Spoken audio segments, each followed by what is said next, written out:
One could watch this and think that you really hate because of the things that you post on Instagram. And I die in the street about this shit, man. This shit dead serious to me.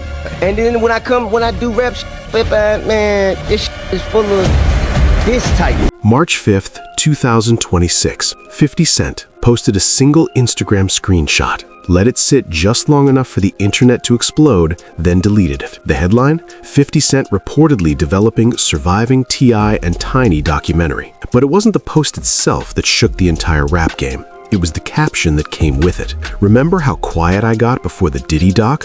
Dame thought I wasn't coming. That one line made every single person in hip-hop freeze because they knew exactly what Curtis Jackson was capable of when he goes silent, and T.I. was about to find out the hard way. To understand why this deleted post hit different, you need to know where this whole mess actually started. T.I. sat down with Shannon Sharpe on the Nightcap podcast in February 2026, and he didn't hold back. The Atlantic King claimed that 50 Cent was straight up ducking smoke, running from a versus battle they had supposedly already agreed to do.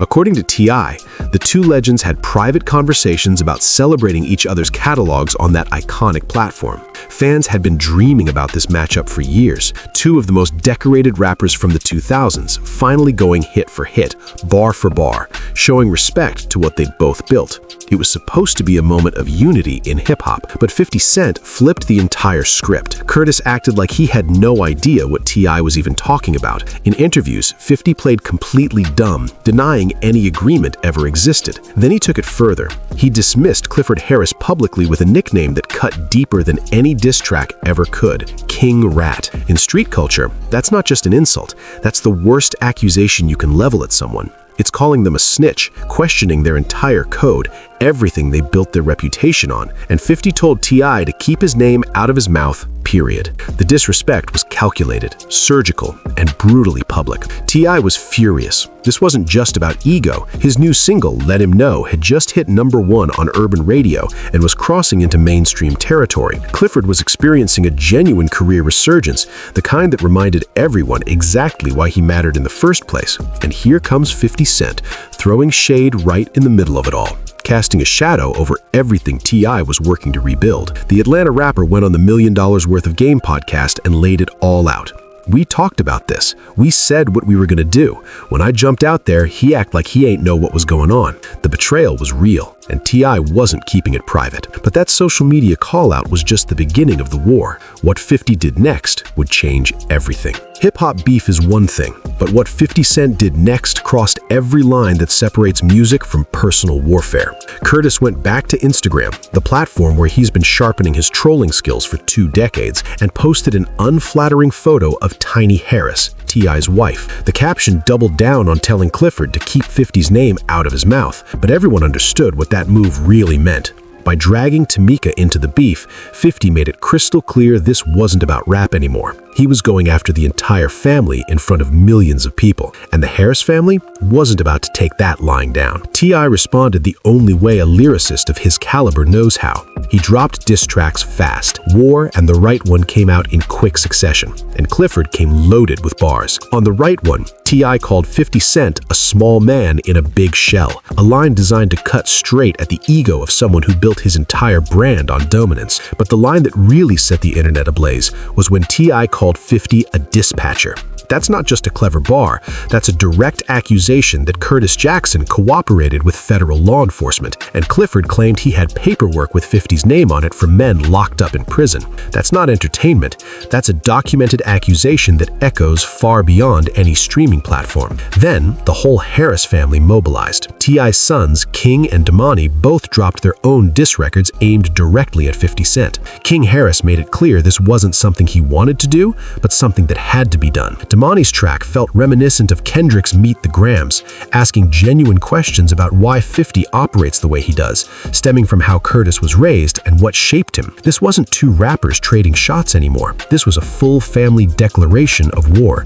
For most people in the industry, that level of unified pushback would signal it's time to back off, but 50 Cent had already moved on to something far more dangerous than any Instagram post or diss track could ever be. And what he just pulled off with Diddy made the entire music world go silent.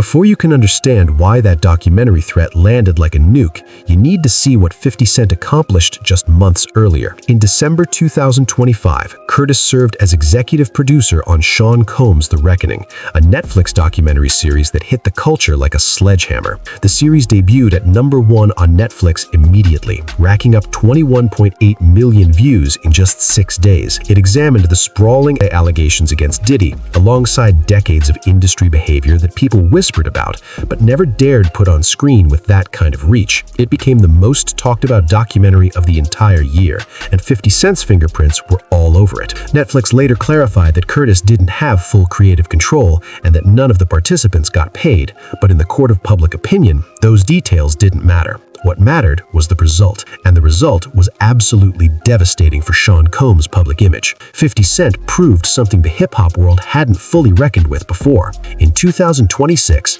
a documentary is more powerful than any diss track, more lasting than any lawsuit, and more damaging than any amount of social media noise. It doesn't fade, it sits on a platform, it gets shared, it follows you forever. And 50 let it be known that approximately 140 hours of additional footage existed that never made the final cut, hinting he could push that material to YouTube directly with no network filter required. So when Curtis posted that screenshot about the T.I. documentary, his caption made everyone freeze mid-scroll. "Remember how quiet I got before the Diddy doc? Dame thought I wasn't coming." The translation was crystal clear. 50 wasn't threatening to rap about T.I. He was threatening to do to Clifford Harris exactly what he just did to Sean Combs. Package the story, find a platform, and let the cameras do what no 16 bars ever could. But that wasn't the whole story.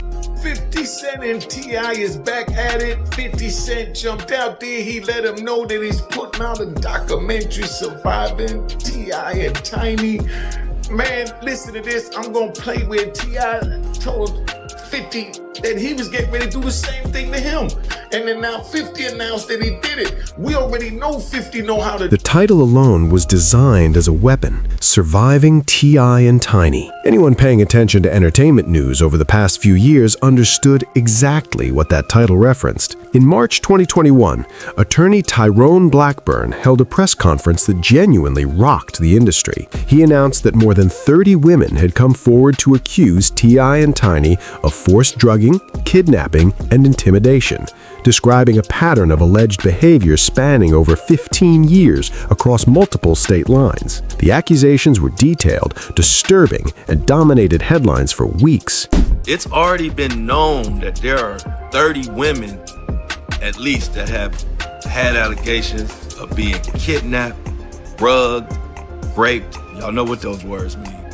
And 50 Cent is saying he got 20 of them in this surviving T.I. and Tiny coming. The LAPD opened a formal investigation. Law enforcement took the claim seriously enough to dedicate resources and interview potential witnesses. But after a thorough process, they declined to file any criminal charges. The statute of limitations had expired. Too much time had passed between the alleged conduct and the formal complaints for prosecutors to pursue what had been claimed. That legal reality didn't amount to a declaration of innocence. It just meant the window for criminal prosecution had closed. On the civil side, the fight continued longer, but in August 2024, a federal judge dismissed one of the most prominent civil lawsuits, with T.I. and Tiny's legal team stating the court determined the plaintiff had no viable claims. Clifford and Tamika have maintained a consistent position throughout everything. We are innocent of these fake claims. We will not be shaken down. The legal record closed criminal investigations and dismissed civil cases,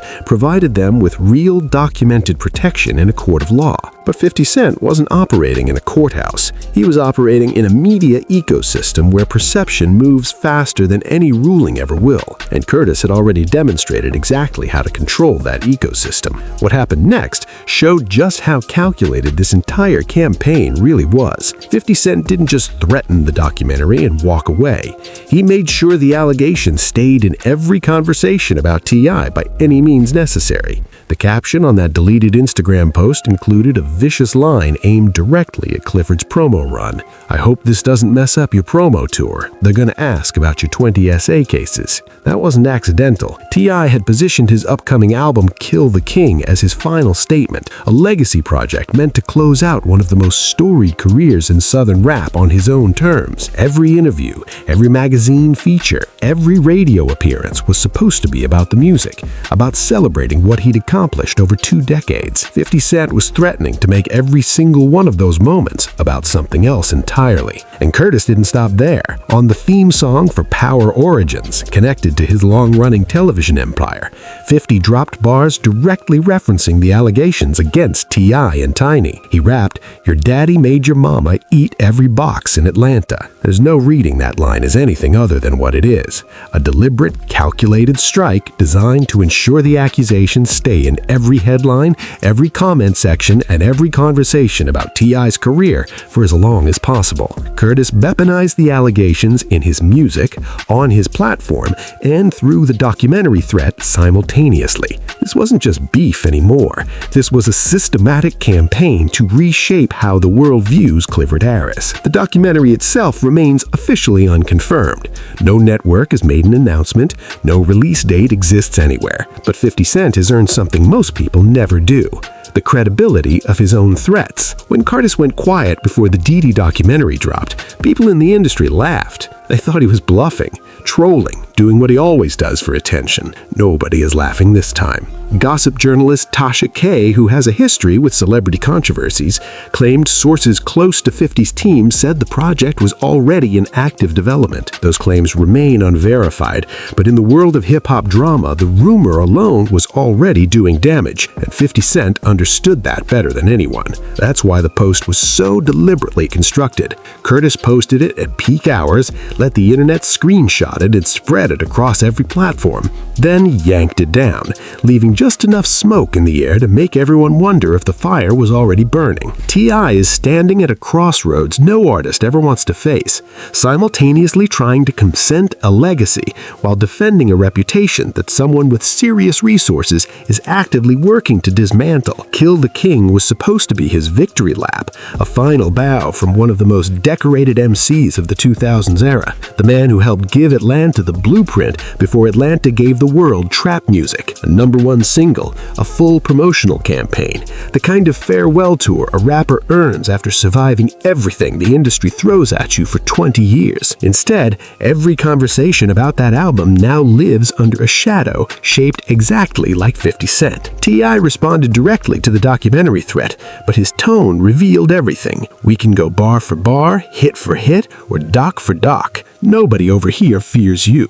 T.I. framed 50's move as bullying disguised as accountability, using dismissed allegations as ammunition for a personal vendetta. But the damage was already done. 50 Jackson didn't become 50 Cent by accident, and he didn't become the music industry's most feared media operator by accident either. His evolution is one of the most calculated transformations in entertainment history, from battle rapper to multi-platinum artist to social media troll to full-scale documentary producer. Each phase more dangerous than the last. In the early 2000s, it was diss tracks that made careers evaporate. By the 2010s, it was Instagram memes and captions deployed with perfect timing. But by the mid-2020s, 50 upgraded his arsenal to something the music industry had no defense against. And T.I.'s entire legacy might hang on which side of the line Curtis is actually standing on. So, here's a question worth thinking about long after this video ends. Is 50 Cent a fearless truth-teller holding powerful people accountable for things the legal system couldn't touch, or is he someone nursing a personal grudge, armed with a production budget and a platform, using allegations that courts already dismissed as ammunition in a beef that started over a battle? The line between justice and revenge has never been this blurry, and the answer might determine how we remember both of these legends when it's all said and done. One thing's certain though, 50 Cent changed the rules of hip-hop beef. Documentaries live on platforms platforms indefinitely. They get algorithmically served to new audiences for years. They permanently alter how the world views whoever's in the crosshairs. A song fades from rotation eventually. A documentary follows you into every room for the rest of your career. Let us know what you think in the comments below. Do you believe 50's move is about accountability or just revenge? Drop your thoughts down there. And if you enjoyed this breakdown, make sure you smash that like button to support the channel. Subscribe to stay updated on all the latest hip-hop news and drama, and turn on those notifications so you never miss when we drop new content. Until next time, stay informed, and we'll catch you in the next one.